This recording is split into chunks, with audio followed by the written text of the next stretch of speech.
Bismillahirrahmanirrahim. Assalamualaikum warahmatullahi wabarakatuh. Bismillah, alhamdulillah, assalatu wassalamu ala rasulillah. La hawla wa la quwata illa billah. Rabbi shrah li sadri wa yassir li amri wahlul 'uqdatam min lisani yafqahu qawli. Wa qala Allah ta'ala fil Qur'anil Karim, laqad ja'akum rasulun min anfusikum azizun 'alaihi ma 'anittum harisun 'alaikum bil mu'minina raufur rahim. فإن تولوا فقل حسبي الله لا إله إلا هو عليه توكلت وهو رب العرش العظيم. Amma ba'd, yang saya hormati dan juga saya ta'zimi beliau Dr. Bani selaku dosen pengampu mata kuliah kepribadian tasawuf. Tak lupa teman-teman seperjuangan kelas TP3A yang insyaallah dirahmati Allah Subhanahu wa taala. Puji syukur kehadirat Allah Subhanahu wa taala yang mana telah memberikan rahmat, taufik, inayah, hidayahnya kepada kita semua sehingga kita masih bisa berjumpa walau hanya lewat layar kaca. Yang berikutnya yakni sholawat bertangkaikan salam semoga tetap tercurah limpahkan kepada Nabiullah Muhammad SAW. Tanpa jasa beliau, tanpa bimbingan daripada beliau, tanpa contoh daripada beliau, kita tidak bisa merasakan nikmatnya dinul Islam hingga saat ini. Pemirsa yang dirahmati Allah Subhanahu wa taala, di sini saya bertujuan untuk memenuhi sebuah tugas yang diberikan oleh Dr. Bani terkait pengalaman saya yang berhubungan dengan kepribadian tasawuf. Sebelum masuk dalam pembahasan pengalaman saya yang berhubungan dengan kepribadian tasawuf, alangkah lebih baiknya saya perkenalkan diri dulu. Nama saya Ali Bawakih Panutogomo, masyhur dengan julukan Ali. Saya lahir di Blitar dan alhamdulillah saya berkuliah di UIN 1 Tulungagung, dan alhamdulillah lagi saya masuk di jurusan tasawuf psikoterapi. Masuk dalam pembahasan amaliyah yang saya lakukan kemudian berdampak pada kepribadian saya yang kemudian dikaitkan dengan keilmuan tasawuf gitu. Bismillah, saya ambil sebuah pengalaman saya yang saya istiqomahkan karena saya tidak lari dari sebuah hadis Rasulullah sallallahu alaihi wasallam, ahabbu a'mali ilallahi adwamuha wa in qala.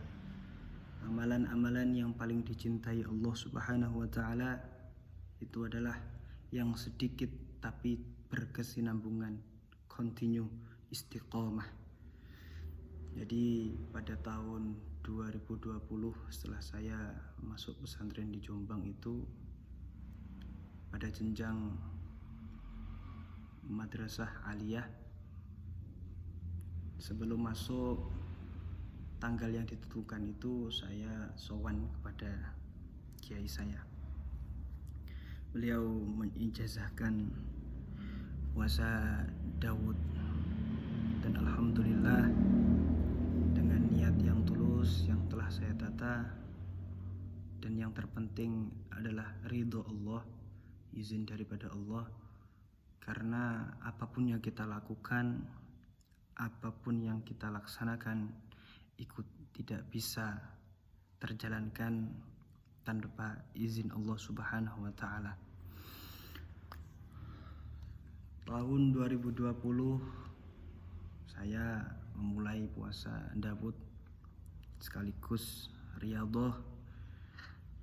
Juga alhamdulillah pada saat itu saya berkeinginan dengan sungguh-sungguh untuk menghafalkan Al-Quran dengan cita-cita saya yang di kemudian hari lupa, yaitu cita-cita saya memberikan mahkota kepada kedua orang tua tua saya, karena terlalu sering membaca Al-Quran, menghafalkan sampai tujuan itu lupa.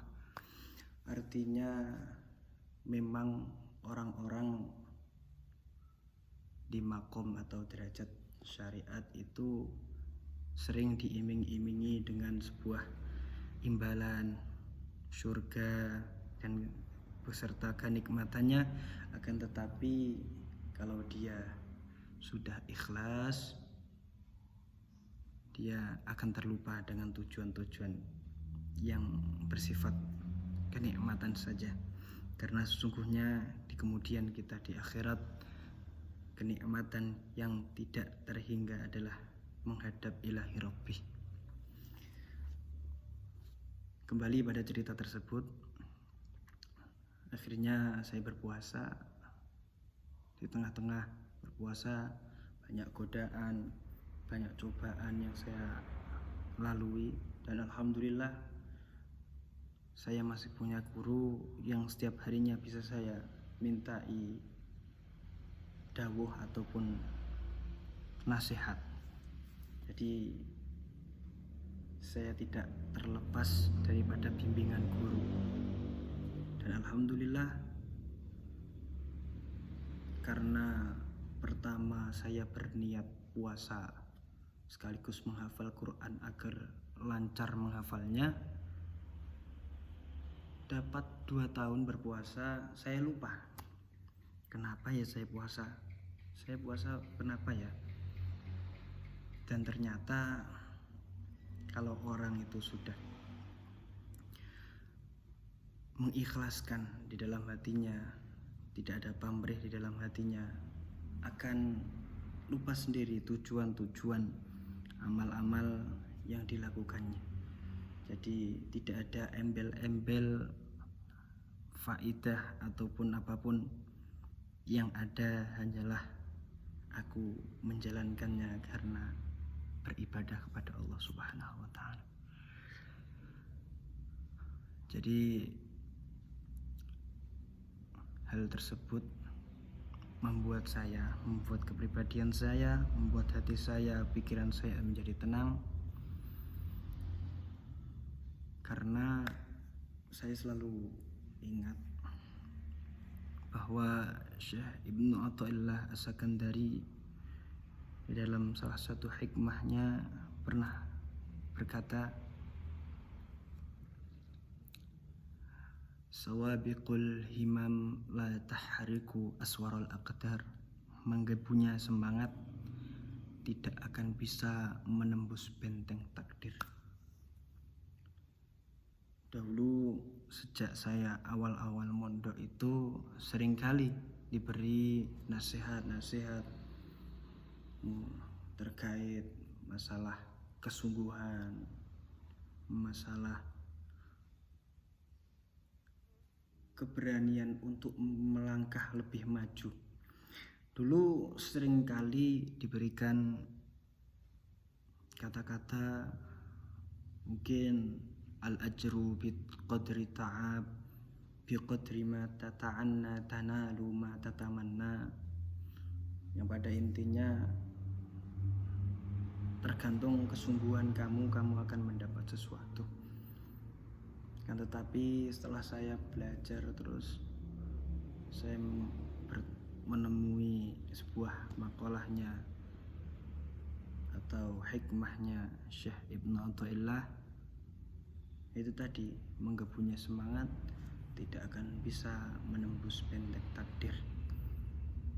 Kita bisa mengambil hikmah dari itu, artinya ketika kita sudah berusaha dengan tujuan yang benar, ketika tujuan itu sudah hilang, maka itu bisa disebut dengan ikhlas.